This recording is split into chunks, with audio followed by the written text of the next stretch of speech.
Cina ingin mengambil pengangkut pesawat tua ini dan menjadikannya kasino, melainkan Cina hanya menggunakannya sebagai kapal induk. Itulah judul kita bahas. Inilah yang harus Anda ingat. Kapal induk pertama memberi Cina lompatan ke depan dalam program pembangunan angkatan lautnya, yang sekarang mencakup 5 kapal induk. Dan di dalam dasawarsa mendatang peningkatan kemampuan yang direncanakan. Cina dengan bangga meluncurkan kapal induk pertamanya, Liaoning, pada tahun 2012. Kapal ini adalah reparasi dari kapal induk penjelajah kelas Kuznetsov Soviet yang tidak lengkap. Namun kisah tentang bagaimana Cina mendapatkan kapal itu pada awalnya mungkin juga sebuah komedi, karena kapal induk itu sebenarnya merupakan akuisisi yang buruk bagi militer Tiongkok melawan keinginan pemerintah di Beijing, dan itu dilakukan oleh seorang pemain bola basket yang mengakui ingin membangun kasino ngambang.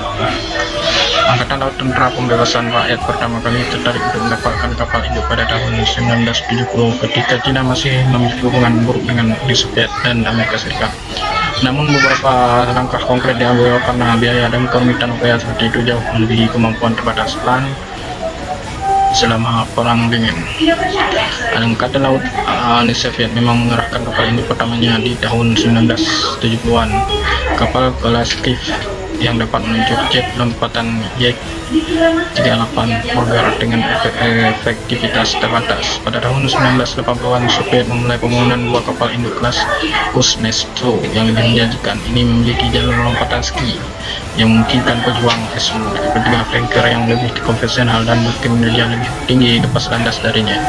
Seperti kelas Kiev sebelumnya, Kuznetsov secara teknis adalah kapal penjelajah pesawat untuk pembawa pesawat karena senjata yang kuat dari dua belah sistem nodal anti granit P-700. Teknik ini penting karena kapal induk yang dapat berbobot lebih dari 15.000 ton. Artinya hampir semua kapal induk saat ini tidak diizinkan secara hukum oleh konvensi metode untuk transit dari Laut Hitam ke Mediterania melalui Selat Bosporus. Namun jatuhnya Uni Soviet membuat kedua kelas di kelasnya Fregat hanya 2/3 selesai di Ukraina, tidak memiliki persenjataan dan kelistrikan. Konstruksi berhenti pada tahun 1992 dan pemerintah Ukraina yang kekurangan uang melakukan yang terbaik untuk menggadaikan 50.000 ton logam yang dapat dioperasi yang berkarat di kalangan kapal Meklov, Rusia, India dan Cina. Semuanya berlalu. Serial 2 bagian di South China Morning Post pada tahun 2015 mengungkapkan intrik dibalik bagaimana pembawa berakhir di layanan Cina. Ketika demikian, ternyata PLA Navy memang menginginkan Syariah. Jin yang dikirim untuk memeriksanya merekomendasikan pembelian itu, tetapi pemerintah Beijing khawatir bahwa memperoleh kapal induk dapat meningkatkan ketegangan pada saat negara itu berusaha untuk membuka diri kepada Barat. Sebagai gantinya pada tahun 1996, sekelompok perwira PLA termasuk kepala intelijen Jenderal Ji Shengde mendekati Ku Zhengping, mantan bintang sepak bola basket PLA yang menjadi pembisnis sukses yang mengatur berbagai acara internasional. Usulan komplotan rahasia agar membeli kapal induk sebagai warga negara seolah-olah berfungsi sebagai wasilah untuk menghindari pengawasan yang tidak diinginkan. Kemudian rencana bisa mengumpulkannya menggunakan sendiri setelah angin politik lebih menguntungkan. Cerita sampul ini tidak konyol seperti kedengarannya. Ingat, operator kelas Kiev yang disebutkan sebelumnya, dua dari mereka sekarang ditempatkan di Depok, berfungsi sebagai taman hiburan yang sebenarnya dimiliki oleh konsorsium pemilik video game arcade di Shenzhen sebesar 4,4 juta US dollar. Dan sejak itu telah dipindahkan ke Nantong, hotel Shanghai, dan Kiev asli sekarang hotel terapung di Tianjin. Namun kelas Kuznetsov yang lebih modern tidak diragukan lagi memiliki kepentingan praktis lebih besar untuk rencana daripada salah satu kapal itu. Q tidak setuju dengan skema dan meminjam setara 30 juta US dollar dalam dolar Hong Kong dari seorang teman untuk membantu menandai usaha itu. Biaya pertama adalah untuk membuat perusahaan sel senilai 6 juta di Macau, disebut agensi atau Revolution Limited untuk menjadi fiksi. Macau masih dalam tahun-tahun terakhir sebagai koloni Portugis pada saat itu. Pada Januari 1990 tiba di Ukraina dan bertemu dengan pemilik galangan kapal. Setelah 4 hari negosiasi, di mana suap yang sangat besar ditawarkan dan 50 botol minuman keras Ubaji cutahan di 148 dikonsumsi, yang mencapai kesepakatan untuk membeli kapal induk seharga 20 juta US dollar. Jauh di bawah biaya satu jet tempur hari ini. Dia tidak dapat melakukan pembayaran sampai setahun kemudian dengan biaya keterlambatan tambahan 10 juta US. Beberapa pengamat internasional mencium amis dalam pengaturan itu. Perusahaan Q sebenarnya tidak memiliki izin perjudian di Macau atau nomor telepon atau alamat yang terdaftar. Namun ironisnya, seorang analis Chen yang diwawancari oleh Washington Post pada itu menyatakan bahwa tidak masuk akal bahwa Angkatan Laut Bela akan mencoba merobohkan karya karena kondisi yang jumbo dan tidak lengkap.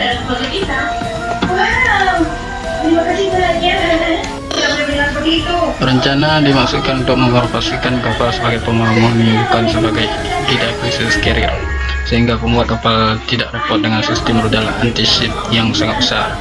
Mereka bukannya membatasi persenjataannya menjadi trio peluncur rudal pertahanan udara HQ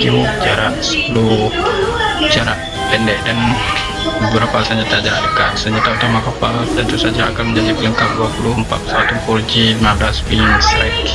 Hiu depan adalah salinan domestik pesawat tempur Rusia Su-33, sebuah prototipe yang juga diperoleh dari Ukraina pada tahun 2001. Liaoning juga mendepankan 6 helikopter anti kapal selam D-12F, 4 varian peringatan dini udara dan 2 helikopter penyelamat D-9. Liaoning ditugaskan pada 25 September 2012 dan J-15 pertama mendarat sebelum kemudian sebuah kapal induk buatan dasar Liaoning akan segera diluncurkan tahun ini. Cetak biru itu pasti terbukti bermanfaat. Liaoning hampir tidak setara dengan super carrier AS. Selain sayap udara yang lebih kecil dan kurangnya pembangkit listrik tenaga nuklir, turbin uapnya cenderung mogok dan dek lompatan segi membatasi bahan bakar dan muatan senjata yang dibawa oleh pejuang. Namun itu memberi Cina lompatan ke depan dalam program pembangunan angkatan lautnya yang sekarang mencakup 5 lebih banyak kapal induk dalam dekade mendatang dengan kemampuan terencana yang meningkat. Menurutku, Deng Ping, seorang perwira angkatan laut, mengatakan kepadanya bahwa Faryab menyelamatkan Cina selama 15 tahun penelitian dan pengembangan. Jadi apakah Kyo kaya dihargai atas inisiatifnya? Dia dihargai dengan tagihan 120 juta US dollar dalam perkiraan Q. Saya untuk menjual rumah dekade nya di Hong Kong dan menghabiskan semua tahun-tahun berikutnya membayar para kreditornya kembali. Anda tahu, Jenderal DG dipilih pada tahun 2001 karena pelibatan dalam sebuah cincin penyimpan besar-besar kota Kiaman. Jadi komplotan rahasia yang mengatur untuk tugas itu tidak lagi ada untuk melihat bahwa ia mendapat kompensasi. Beijing memang membayar nilai pembawa senilai 20 juta US, tetapi berpendapat bahwa itu tidak dapat menutupi biaya lain karena ia kekurangan tanda terima. Rupanya faktur atau VPO dalam bahasa Mandarin tidak sesuai standar dengan suap yang dibayarkan kepada pengusaha Ukraina. Dan ketika seorang dengan cepat belajar di Cina, Anda selalu membutuhkan VPO resmi. Jadi jika ada moral dalam kisah Faryab, jangan berharap terlalu banyak untuk kebaikan dan selalu menyimpan tanda. Demikianlah kisahnya.